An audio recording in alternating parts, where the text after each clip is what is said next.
Pour mon Dieu, je suis prêt à tout laisser. Tout laisser, tout laisser. Pour lui, je suis prêt à tout abandonner. Tout abandonner.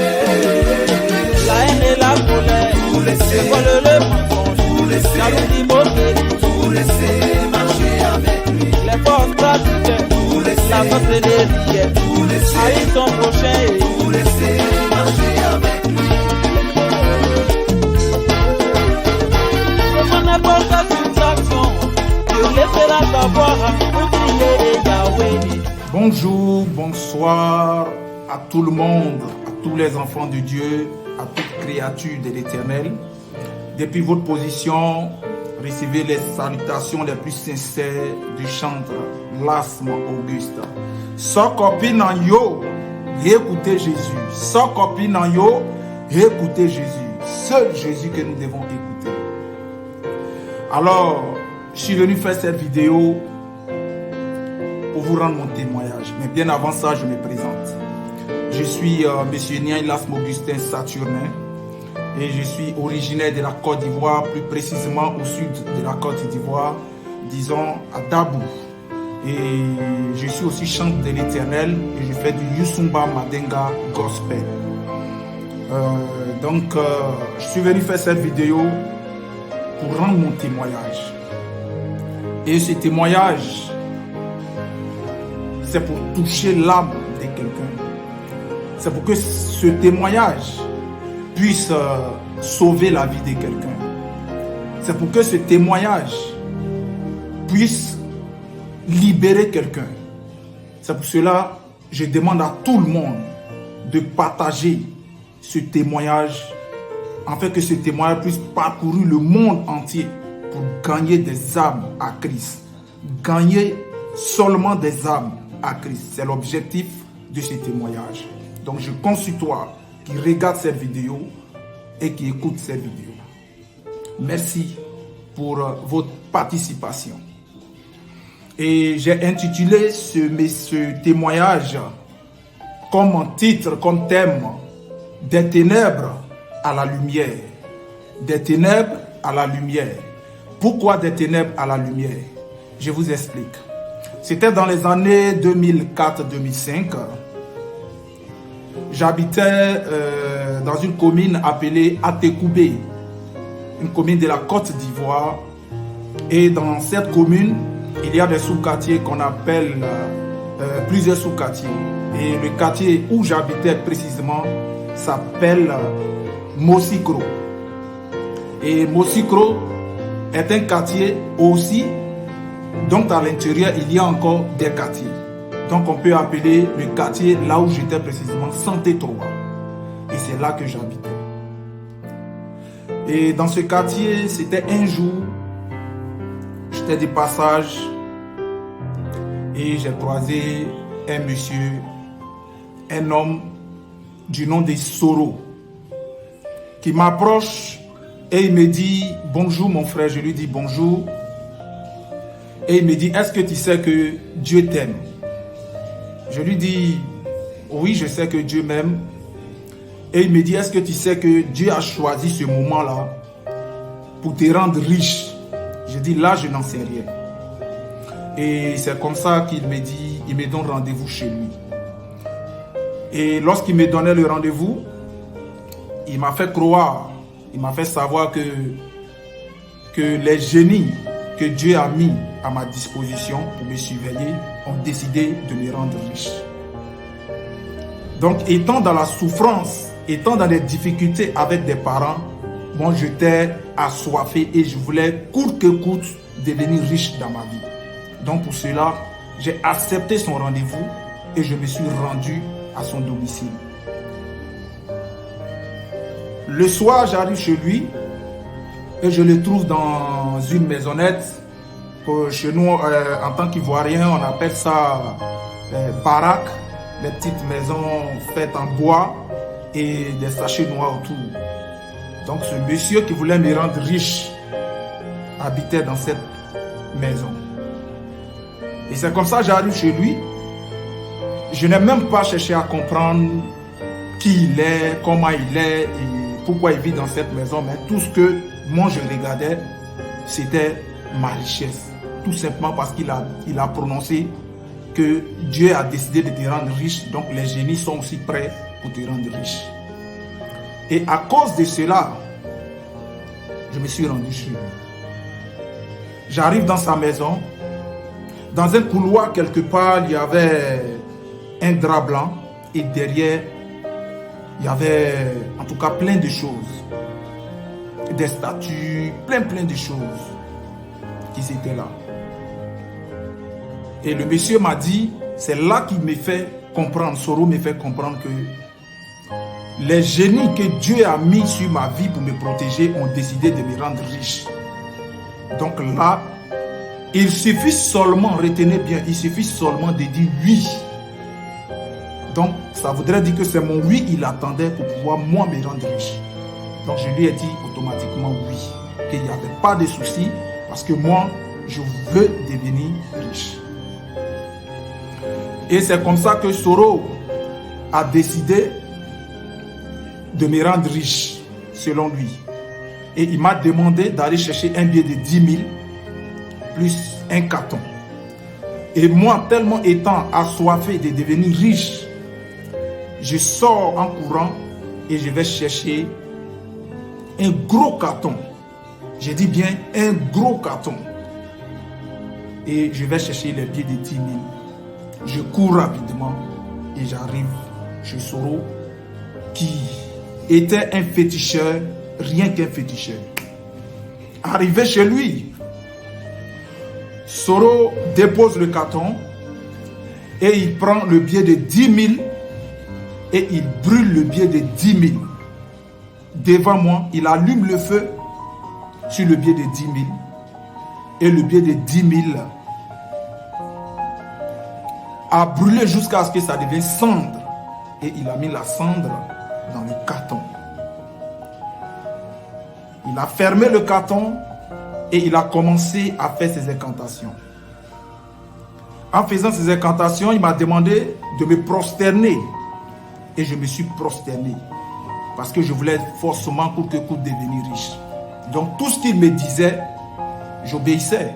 Et je faisais exactement tout ce qu'il me demandait.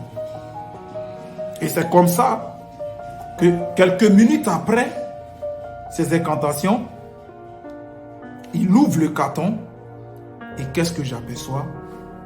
Le carton était rempli d'argent. J'ai dit bien, le gros carton était rempli d'argent, mais en 2 colonnes. L'autre côté, le carton est divisé en 2. Un côté, c'était des billets de 10 000 qui étaient remplis et l'autre côté était des billets de 5 000. Et il y avait un sachet transparent sur le carton. Et sous le sachet transparent, il y avait une lettre qui était écrite en arabe. Et c'est lui qui a pris la lettre, il a commencé à lire. Il a lu en arabe. Lorsqu'il a fini, il me dit que le grand maître te donne rendez-vous au cimetière. Donc j'ai tiqué et je lui demande, mais je vais aller chercher quoi encore au cimetière? C'est pas ce que tu m'avais dit. Il me dit non, que l'argent qu'il y a dans le carton actuellement, c'est l'argent des gens qui sont allés vider dans des banques pour venir déposer là. Et il y a le sang humain sur cet argent. Donc, c'est l'argent qu'on ne peut pas utiliser d'un coup. Mais il faille qu'on fasse plusieurs sacrifices avant d'utiliser. C'est pour cela que le grand maître m'a donné rendez-vous au cimetière. Et à quelle heure? À partir de 1h, 2h du matin. Et c'est comme ça, moi étant assoiffé de devenir riche, je n'ai pas eu peur et j'ai accepté de me rendre, de respecter ce rendez-vous. Et c'est comme ça, minuit arrive, je me rends au cimetière. Mais bien avant d'y aller, il m'avait dit, lorsque j'arrivais, d'attraper les herbes et de commencer à réciter salam alaikum, salam alaikum. Et c'est comme ça qu'à une heure, disons minuit 30, j'ai pris le chemin. Et pour tous ceux qui habitent à Mossicro, en allant à Sainte-Croix, il y a un cimetière qui est juste à côté à gauche. C'est là-bas que je partais. Et à minuit 30, je sortais de la maison et je partais. Le premier jour, lorsque je suis arrivé au cimetière, j'ai trouvé des tombes sur lesquelles je marchais, je driblais juste pour aller jusqu'à là où il m'avait indiqué. Arrivé là-bas, j'ai fait ce qu'il m'a demandé. J'ai attrapé les herbes et j'ai commencé à réciter salam alaikum, salam alaikum. Et pendant que j'étais en train de réciter, je vous dis, mes frères, enfants de Dieu, créatures de Dieu, je vous dis que le monde invisible existe bel et bien. Si on te parle du monde invisible, ne cherche pas à voir, ne cherche pas à savoir c'est quoi. Si tu cherches à savoir, moi je ne sais pas ce qui pourrait t'arriver, mais le monde invisible existe bel et bien. Et c'est comme ça que pendant que j'étais en train de réciter, j'entendais dans mes oreilles un bruit. Et je soulève mon visage, je vois un feu. Je ne sais pas si je vais dire dans le ciel, mais ce qui est sûr, c'est qu'il était en haut. Je regardais comme ça. Et ça quittait dans le ciel et ça venait. Et pendant ce temps que ce feu venait, ça sonnait dans mes oreilles comme si c'était dans des écouteurs que j'entendais ce bruit. Au point où tout ce qui était autour de moi était calme. Et c'était seulement que ce bruit que j'entendais. Et ça venait. Ça venait. Pendant ce temps, j'étais en train de réciter et j'ai toujours attrapé les herbes. Et j'étais en train de réciter salam alaikum, salam alaikum. Ça venait jusqu'à quelques mètres de moi. Devant moi, tu entends voum. Le feu est juste descendu devant moi. Et lorsque le feu est descendu devant moi, il y avait un silence total. Un silence total. J'ai dit bien un silence total. Et la voix que j'entends, c'est Mohamed! Mohamed! Est-ce que tu m'entends? J'ai dit oui. Je t'entends. Et c'est là que j'aperçois que j'étais en face de Lucifer.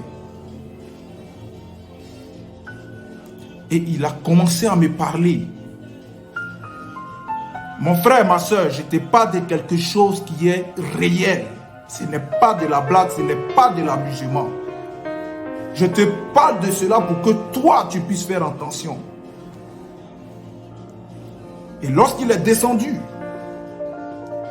il a commencé à m'expliquer certaines choses en me disant que depuis dans le ventre de ma mère, que c'est lui qui me protégeait. Que c'est lui que Dieu avait mis à mes côtés pour pouvoir me protéger. Et aujourd'hui, lui, il a vu que je souffrais tellement que lui, il a décidé de me rendre riche. Automatiquement, il m'a demandé de regarder juste à côté de moi. Il y avait un canari qui était là. Et quand j'ai regardé, effectivement, il y avait un canari qui était là où il y avait l'eau à l'intérieur. Il m'a demandé de me laver avec l'eau du canari. J'ai pris l'eau, j'ai enlevé tous mes habits. Je n'avais même pas peur, tellement je voulais devenir riche. Je me suis lavé avec l'eau. Et c'est comme ça. Encore, il me demande de regarder juste à côté de moi qu'il y avait des œufs. Là encore, je regarde, il y avait des œufs, j'ai pris et il m'a demandé de boire. Et j'ai bu. Quelque temps après, il me dit que là, lui, il a décidé de me rendre riche Et pour cela, on doit toujours se voir dans le même endroit, c'est-à-dire au cimetière. On doit toujours se voir là. Et c'est comme ça qu'on a commencé à se voir à partir de là. Il me dit qu'on doit commencer à collaborer et se voir fréquemment, toujours au cimetière. Et je lui ai dit qu'il n'y avait pas de problème. Et il m'a demandé de prendre la fuite, mais de ne pas regarder derrière en courant. En ce moment, il était déjà 3h, 3h30 par là. Et je me suis habillé et j'ai pris la fuite. Commencé à courir. Pendant que je courais, c'était comme s'il y avait une légion derrière moi. C'est comme s'il y avait un monde derrière moi qui me poursuivait. J'attendais des bruits, j'attendais des... Et c'était vraiment lourd. Mais j'ai pris le courage et je n'ai pas pu regarder derrière jusqu'à rentrer chez moi. Je suis rentré. Lorsque je suis rentré, ma femme m'a demandé, mais pourquoi c'est à cette heure-là que tu rentres à la maison? Tu étais où? Je ne pouvais rien lui dire parce que cet esprit-là, Lucifer en question, m'avait dit que ce que nous étions en train de faire, je ne devrais jamais en aucun cas parler de ça à qui que ce soit. Et que le jour où j'allais faire l'erreur de parler de ça à quelqu'un, c'est instantanément que j'allais rendre l'âme, j'allais mourir. Donc c'était une peur pour moi et je ne pouvais pas expliquer à qui que ce soit. Mais en ce moment, ma femme était enceinte de notre premier fils et elle me posait assez de questions auxquelles je ne pouvais pas répondre. Mais quand même, j'étais toujours dans ma gamme. Dans mon cœur, je disais, elle ne sait pas que bientôt j'allais devenir riche. Et que c'est quand j'allais devenir riche qu'elle allait le savoir. Donc, je ne pouvais pas lui expliquer. Le lendemain, j'arrive chez le féticheur. L'argent était toujours là. Il me dit encore que le génie, plutôt l'esprit, le grand maître, c'est-à-dire que Lucifer, le diable en question, te donne encore rendez-vous au cimetière. Et c'est comme ça que je me suis encore rendu. Pour ne pas polémiquer, une façon de vous dire que j'ai fait plus de 2 à 3 mois en train de partir au cimetière, revenir, causer avec Lucifer, revenir, ainsi de suite. Et c'est comme ça que je me lavais aussi à chaque fois.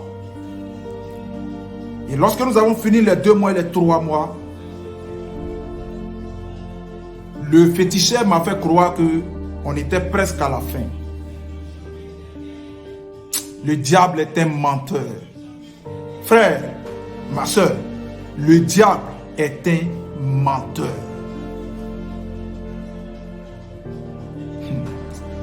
Et c'est là, j'arrive chez le féticheur, je lui dis, mais tu as dit que nous avons presque fini. Mais là, qu'est-ce qu'on fait? Pendant ce temps, tout ce temps, je déprimais. Tout le monde me demandait, mais Auguste, tu avais quoi? Tu as quoi? Je n'arrivais pas à expliquer. Je ne pouvais pas aussi expliquer à cause de ce qu'il m'avait dit.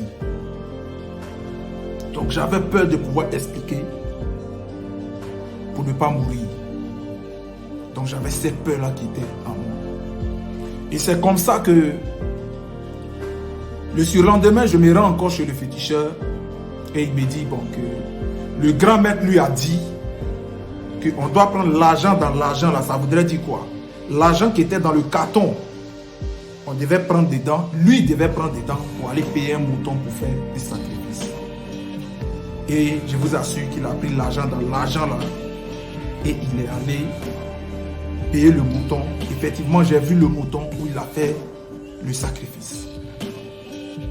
Et lorsque c'est fini, je lui dis, mais tu as fait le sacrifice, c'est fini. Donc normalement, je devais prendre cet argent. Il me dit non, que ce n'était pas encore fini, qu'il y avait encore d'autres sacrifices encore à faire. Et c'est comme ça qu'il me dit qu'il m'a donné rendez-vous un soir où je suis reparti chez lui.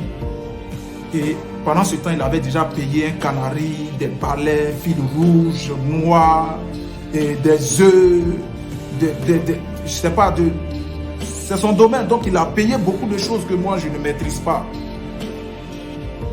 Et il a mis toutes ces choses-là dans le Canari. Et je vous assure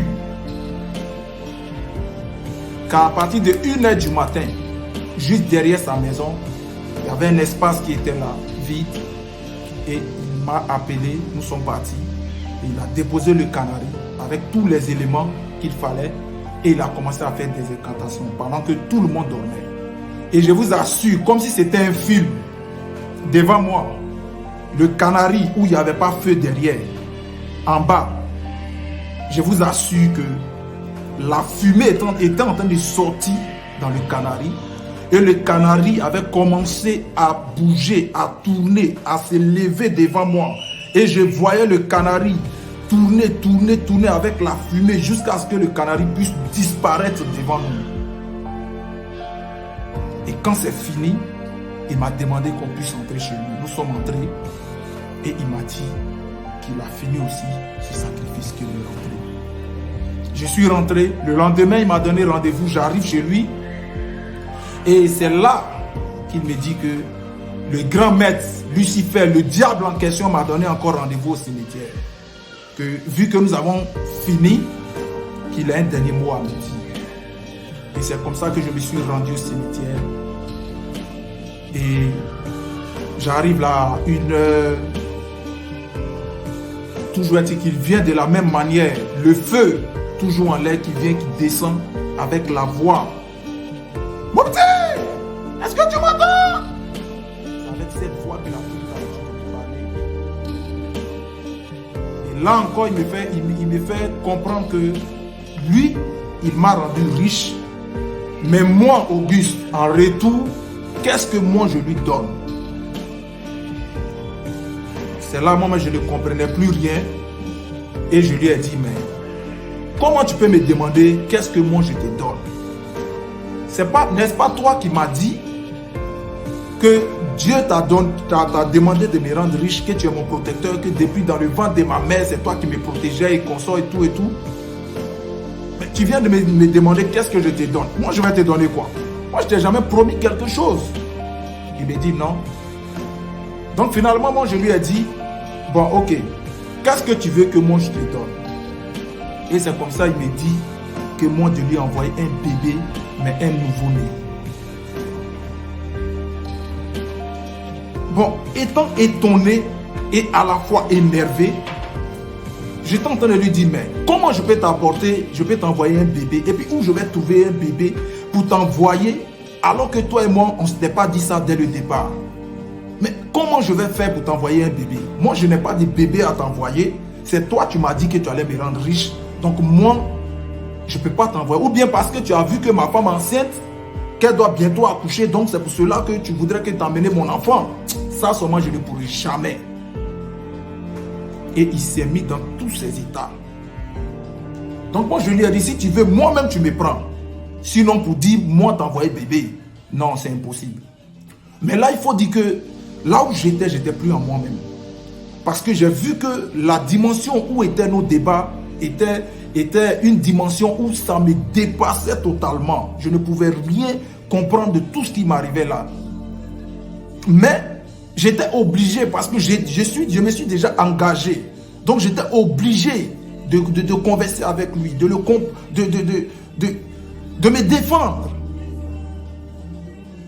Mais c'est comme ça que lui étant fâché parce que je lui ai dit que je ne pouvais pas lui trouver d'enfant, il était tellement énervé qu'automatiquement je voyais autour de moi un grand feu qui avait commencé depuis sa position à commencer à m'entourer. Et ce feu m'avait entouré au point que je ne pouvais rien faire. Le feu était tellement intense que ça me brûlait. Je sentais comme un animal. Je pouvais dire même que les ondes même du feu même faisaient que mes poils même étaient en train de brûler. Et la sueur était sur moi. Je regardais à gauche, à droite. Je n'avais personne pour m'aider. Je ne savais pas aussi comment j'allais faire pour pouvoir m'en sortir.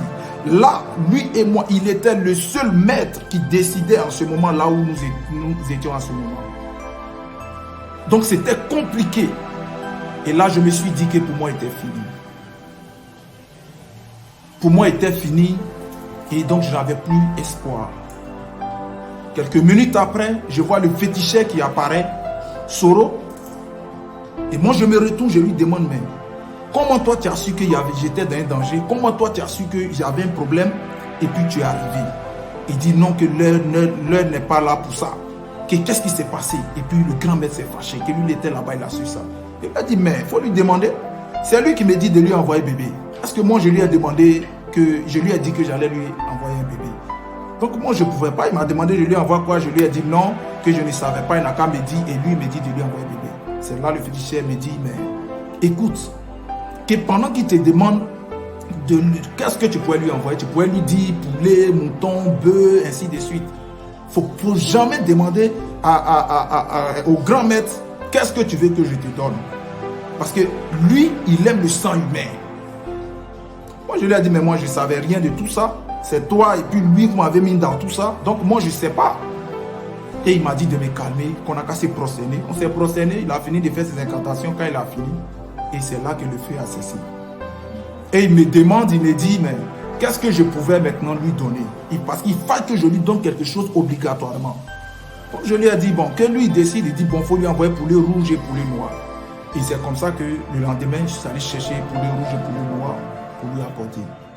Quand je lui ai donné, il m'a dit qu'il lui a demandé pardon et que voilà, il a accepté que tout est fini. Donc pour moi, c'était fini. Donc le lendemain, je devais prendre mon argent. J'arrive chez le féticheur, je lui dis, mais j'ai besoin de mon argent. Il me dit que non, que ce n'est pas encore fini, que là encore, le sang encore n'est pas encore quitté, donc qu'il ne pouvait pas. Mais néanmoins, de prendre mon sac, de prendre un sac, de partir à la maison et de mettre de la cendre à l'intérieur et de déposer en bas sous une table et d'invoquer encore son nom et il allait venir avec les incantations qu'il m'avait montrées. Et c'est comme ça que j'ai pris mon sac, je me suis rendu à la maison, j'ai fait ce qu'il m'a demandé. Ce jour-là, mon père et ma mère étaient au salon et moi j'étais dans la chambre. Et lorsque j'ai déposé le sac et que j'ai mis la cendre dedans, automatiquement, le grand maître est arrivé là. Et encore, il m'appelle mon petit. Il a commencé à échanger avec moi, avec sa voix.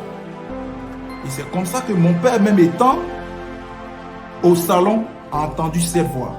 Et comme ça, il m'interpelle, il me dit, mais Auguste, qu'est-ce que tu fais dans la chambre? Parce que là, ta voix est un peu différente. Qu'est-ce que tu fais? Et je lui ai dit, papa, écoute, toi, tu sais que moi, j'aime chanter. Donc, je suis en train d'interpréter une voix féminine, là. Donc, une façon de tromper la vigilance de mon père. Et il a dit, ah, aujourd'hui, là, ta voix féminine, là, elle est vraiment étrange. Hein? Et c'est comme ça que j'ai pu tromper la vigilance de mon père, paix à son âme. Et là, quelques minutes après, je vois que le sac où j'avais mis la cendre est en train de gonfler. Je touche, je sens qu'il y a des paquets d'argent à l'intérieur. Et j'étais tellement content. Quelques secondes après, j'appuie sur le sac, j'entends fort. C'est-à-dire le sac est devenu vide. Et là, j'étais dans tous mes états. Le lendemain matin, très tôt, je me suis rendu chez le féticheur, Soro. Je lui ai dit, Soro, écoute-moi. Aujourd'hui, là, ça passe ou ça casse. Tu vas donner mon argent, ou bien ce qui doit arriver, ça va arriver. Et c'est comme ça que Soro m'a dit, non, il faut te calmer, Auguste, parce que c'est pas encore fini, rentrer ici, sortir ici. Et tellement je mettais la pression sur lui, dans sa maison, il a un habit accroché, genre en fait en peau d'animal, mais qui est tacheté de sang humain. Parce que c'est lui-même qui m'avait dit cela. Et il a pris cet habit, il l'a porté, et il m'a dit, comme tu insistes, je vais te donner ta part.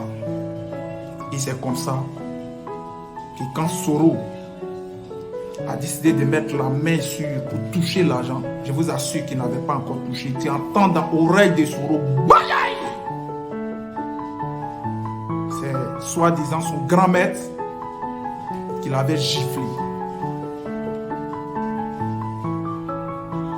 Après la paix des Gifles, Soro est tombé et le sang a commencé à couler, à sortir de ses narines, de ses oreilles, de ses yeux. Et le sang était aspergé, versé sur l'argent qui était là. Parce que pendant tout ce temps, l'argent n'avait pas disparu, l'argent était toujours dans le carton. Et c'est ce qui me motivait plus à être courageux. Et lorsque le sang a commencé à sortir, je regarde juste derrière moi la porte de la maison de Soro était fermée. Pendant que avant la scène, c'était ouvert. Donc moi, j'ai commencé à prendre peur. Et Soro a commencé je peux dire, à agoniser devant moi. Et le sang était tellement beaucoup sur l'argent. Et il y avait le feu. Et il y avait l'esprit qui était en train de parler. Qu'aujourd'hui, là, vous allez me comprendre, vous allez voir. Vous me fatiguez, vous êtes ici, vous êtes cela, vous allez comprendre. Et c'est comme ça que moi, j'ai pris peur. Et pendant que Soro mourait, le sang partout. Et c'est là, dans la peur, ne sachant pas quoi faire, j'ai commencé à me souvenir, à me rappeler que pendant que je traversais les rues, j'entendais des personnes, des évangélistes évangéliser. J'entendais des hommes de Dieu parler de la part de Jésus. D'autres même s'approchaient de moi et me disaient: Jésus t'aime. Que Jésus seul est le chemin, la vérité et la vie.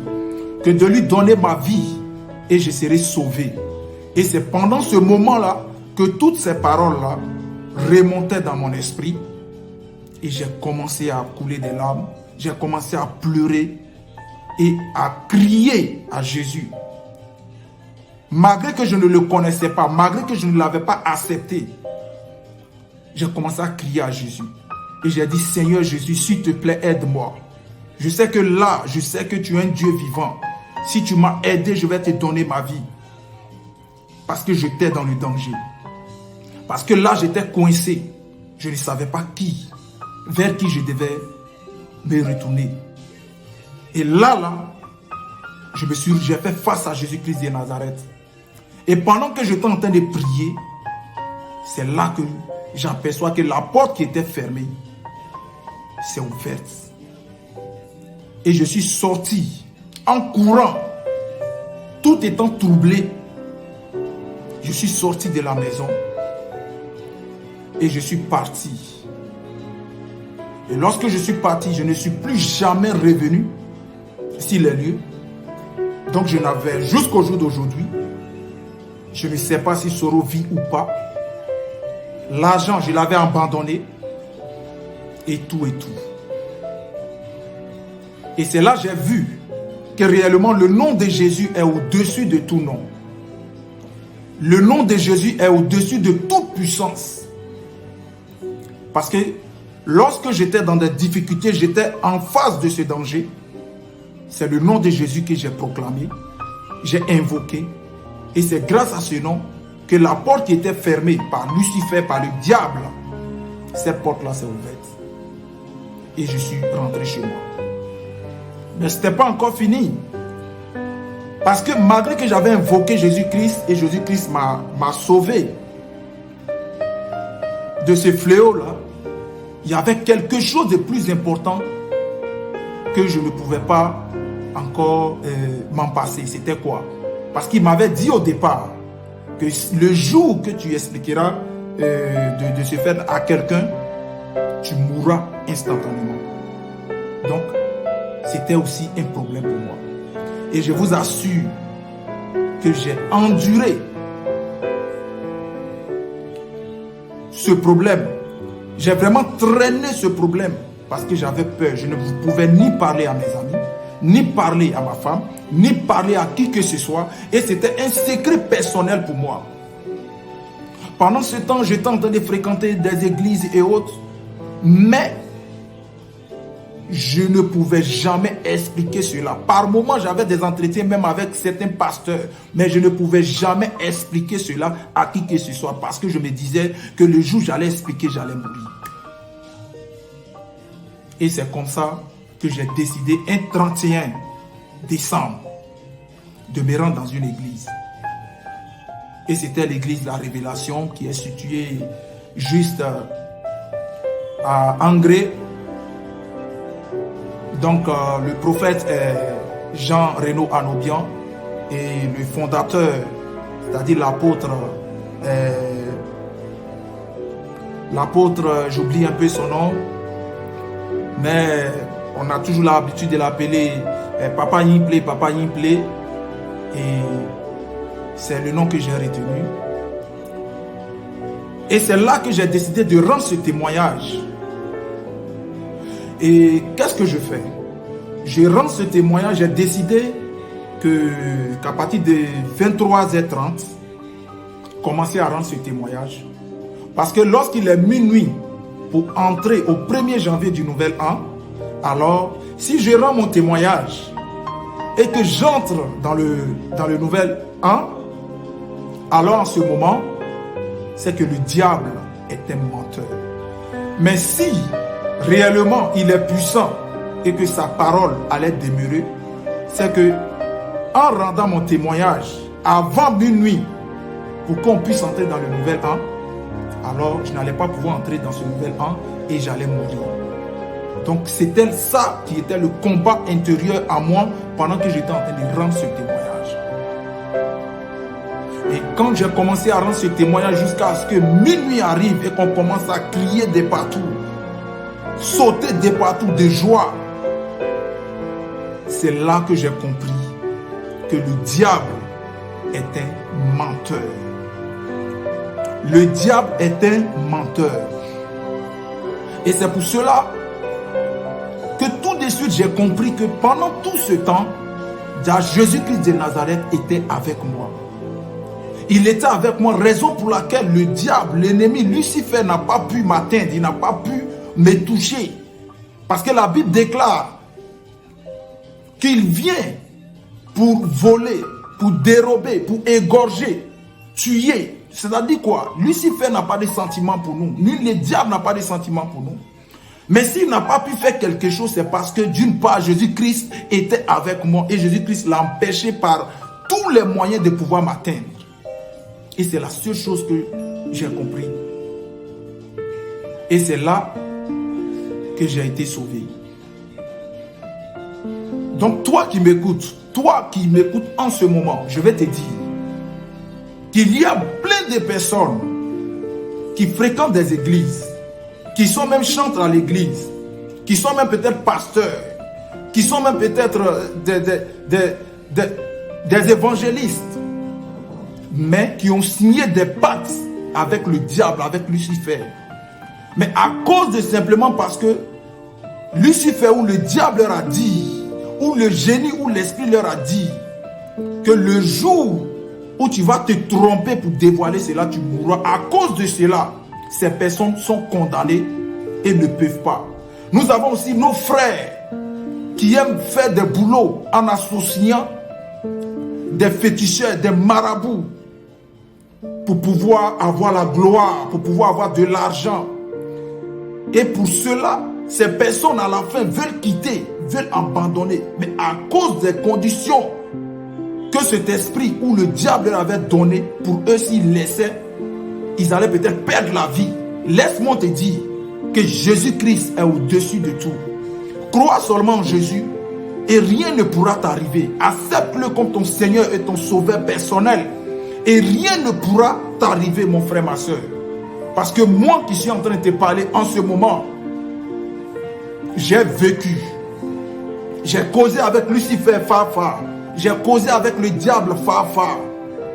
Et il n'a pas pu m'atteindre à cause de Jésus-Christ de Nazareth. Donc si Jésus a fait pour moi, pendant que je ne le connaissais même pas, c'est qu'il pourra aussi le faire pour toi. Ne doute pas. Ne doute pas de ton Dieu qui t'a créé. Donne ta vie à Jésus-Christ. Donne ta vie à Jésus-Christ. Sa parole déclare que vous tous qui êtes fatigués et chargés, venez, je vous donnerai du repos. C'est de ça qu'il s'agit. Ne reste pas dans cette peur. Ne reste pas dans ce mensonge que le diable aura pu te faire croire que si tu dis, si tu dévoiles, si tu laisses tes gris-gris, ou si tu abandonnes tout ce que tu es en train de faire, tu vas mourir. Et pour cela, tu es coincé, tu as envie de quitter, mais tu préfères rester sous prétexte que tu as peur de mourir. Mon frère, c'est faux. J'ai dit encore aujourd'hui, c'est faux. Le diable est un menteur. Donne ta vie à Jésus-Christ. Il est le seul, le réel, le chemin, la vérité et la vie. Il est l'alpha et l'oméga, le lion de la tribu de Juda, celui qui s'est donné sur la croix de Golgotha, afin que nous tous nous soyons sauvés. Par son sang, nous sommes sauvés. Alors invoque-le, accepte-le simplement et fais-lui confiance. Et tu verras que tu seras sauvé au nom de Jésus. Donc c'est là, prend fin mon témoignage que j'ai intitulé « Des ténèbres à la lumière ». Merci pour tous ceux qui vont partager. Merci pour tous ceux qui ne vont pas cacher ce témoignage. Et merci. Les gens ont pour l'habitude de créer des buzz pour des choses inutiles et qui prennent le monde entier. Mais aujourd'hui, mon buzz que je suis venu créer, c'est pour que toi qui m'écoutes, tu puisses partager en fait que ce témoignage parcourt le monde entier pour pouvoir gagner des âmes à Christ. Sans copine en yo, écoutez Jésus. Sans copine en yo, écoutez Jésus. Soyez bénis. Que Dieu vous bénisse abondamment. Merci. Amen. Oh